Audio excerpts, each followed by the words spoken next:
Herzlich willkommen zu 1000 PS TV von der EICMA vom MV Agusta Stand. Und ich meine, ich sitze dort jetzt auf einem mörderischen Gerät, aber die echten Highlights, die stehen da drüben. Da drüben ist die Brutale 1000, ein Wahnsinn. Und da hinten ist die Superveloce. Und da wird es bald der Brian Gillan, der Entwicklungsleiter, wird uns ein bisschen was dazu sagen. Ich bin echt aus dem Häuschen. MV Wahnsinn. Bleibt's dran. Jetzt stehen wir da bei der Brutale 1000 Serie Oro und ich bin natürlich extrem froh, dass bei mir ist der Head of R&D, Brian Gillan. Nice to see you. Brian, last time when we met, we talked a little bit about the new Brutale 1000 and you said, of course, it will have more than 180 horsepower. Now we've got 208 horsepower. And if we have the SC project, 212 horsepower. The optics are so, I'm really, I don't know what to say, euphoric in a big way. It's just fantastic. The engine is from the F4 1000. The engine, let's say, is derived from the F4 Superbike, but is actually 2 steps beyond, because it's where we were going with the F4 in Superbike racing. But then at the same time, we had to look at Euro 4 homologation. Euro 4 homologation is emissions, it's noise. There's a lot of particulars we had to see inside of the engine to not only make the power we wanted to make, but make that power and make it legal. Yeah. You know. This is really fantastic, and it's a big statement for MV Agusta. It's 208 horsepower in the naked bike. There is no other. The wings. Yeah, but the wings. Of course, I saw the wings, and I don't know, are they really necessary, the wings? Let me say it like this. The project was born without wings. Yeah. And the first time that we were testing, at high-speed testing, we realized we want to have wings because in 5th gear, you're still doing wheelies. In 5th gear? Yeah. How fast is the new Brutale? Over 300. But let's say the absolute top speed depends on the rider because you don't have a fairing. So it depends on how well the rider can get into the bike. Because at 300 kilometers an hour, if you don't have somebody that knows where to put his feet, where to put his elbows, how to tuck in, it makes a difference on speed. Over 300, big statement, and I'm a little bit afraid. Of course, I have to try, but I'm a little bit afraid.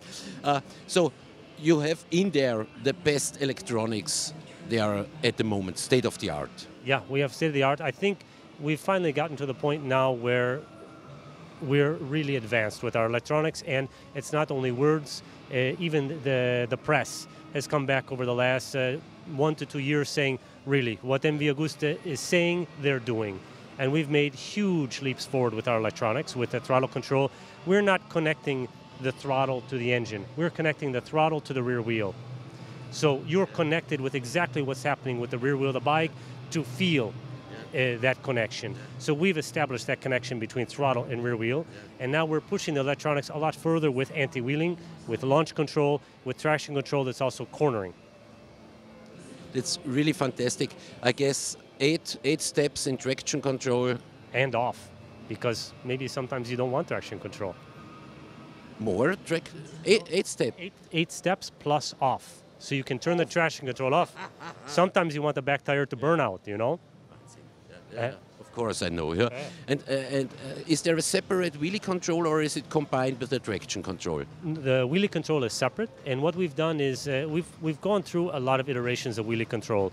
We went from having 8 levels of wheelie control to 2 levels of wheelie control. We decided wheelie control needs to be either on or off. Yeah. You either need to know exactly what it's going to do, or know that it's not there. So what we've decided in the end is to have 2 steps of wheelie control. You can select to turn it on or turn it off. Perfect.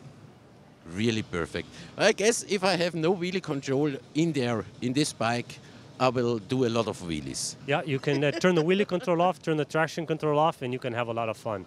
There's a lot of the competition is really focused on power is nothing without control. Everybody wants to control. Our philosophy is different. Control is nothing without power. We want power. And then we want to make sure that we can control it. But first, there needs to be the power. So we're focused on that. It's really fantastic. What kind of brakes do we have? Brembo. Brembo 330 or 320? 320. 320. 320, yeah. And is it the M50 or? M50 caliper. Perfect. ABS, can I put it off? ABS, for legislative reasons, you can't turn it off.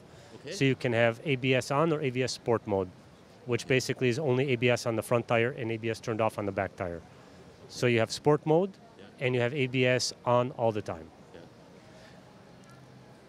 When I came here, I really, with Schaf, I couldn't talk for some moments because it's so beautiful. And I remember I was at the first presentation of the F4 750. At that time, it was called Ora Monza. Yeah, Monza. It was called Oro, and there was the swing arm and the blades from the steel frame. These were magnesium, but this one is aluminum, and it just has a magnesium color. Or? Exactly. That was a bike that made about 110 horsepower. Yeah. Now we're with a bike with more or less the same dimensions that is making over 200 horsepower. So the improvement in tire technology, the improvement in power and torque means that the loads going through the frame are so much higher. Yeah. And magnesium doesn't have the same mechanical resistance as aluminum. Yeah. So if we want to have the rigidity that we need in the frame and the swing arm and the side plates, we would have to make very big aluminum pieces rather than smaller, very big magnesium pieces rather than smaller aluminum. Brian, for me there's only one bad thing at the Brutale 1000. There are only 300 pieces available, and I think they must be exorbitant expensive. But there'll be 299 because you need to buy one, so there's 299 available. Do you know, can you tell us anything about the price?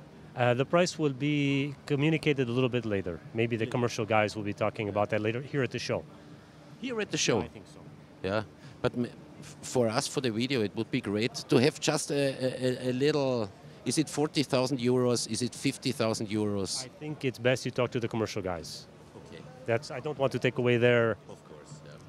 Brian, thank you very much. But there is another really great bike. It's the Superveloce. Brian, Superveloce, really great design. I know the 800cc engine already, wonderful. The electronics in the last step, really wonderful. And this one is something I really would like to have, but it's available only, I guess, in 2020. No, it will probably be available, I would say, close to the end of 2019, so sometime next year. Yeah. And the key features are the same than the F3 800. Well, this bike started out as a design exercise, so it was styling. But you know us, we can't help ourselves. So not only do we want to do styling, we want something extra from power. Yeah. And this project with the new intake system and the new exhaust system, I'm sure you noticed the 3 exhausts.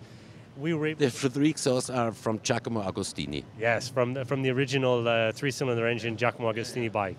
Yeah. And with that design, using some new engineering tools that we have, we're able to pull out a little bit more power. So everybody's happy.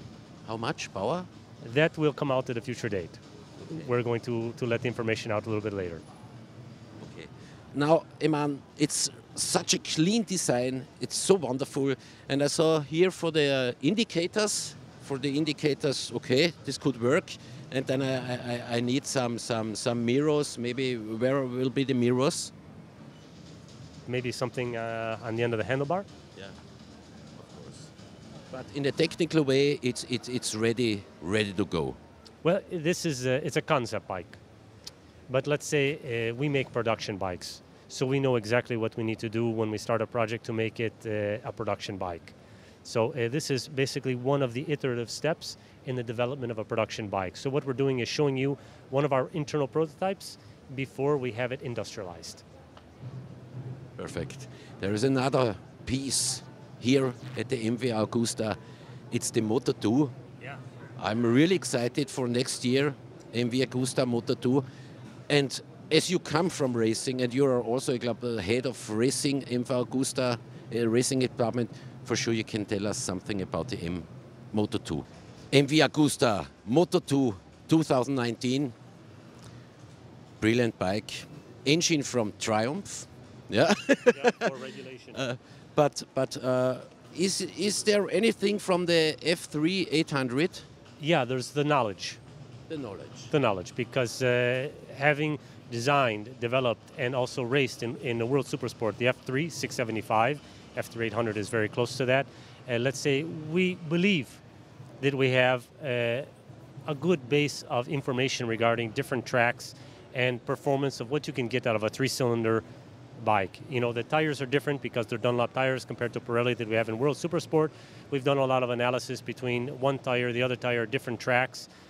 We think we can understand where we need to be with rigidity of the chassis, with the flex of the chassis, torsionally and laterally.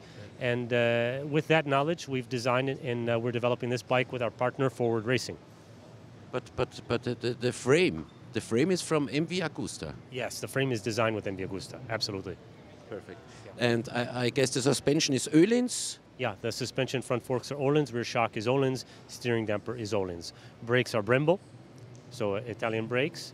Yeah. And then the motor, of course, you know, for regulation has to be the Triumph Seti 6.5. So everything else, you recognize it as an MV. Yeah. What do you think is possible in the first year? What do I hope or what do I think? Hope. Clearly, we're going racing because we want to win. But that said, the competition is very, very high level. You know, the racing is not just the bike. It's racing is the team, the people you have around the bike in the box. The racing is the rider that you have on the bike and the engineers that are working at home.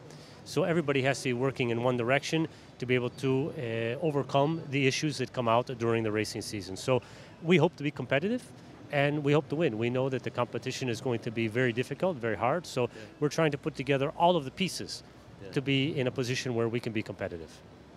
Super. Brian, thank you very much for this nice talk. Very informative, really great bikes. I wish you all the best. MV! MV! Yeah! Ciao. Ciao. Thank you very much. Bye. Ciao.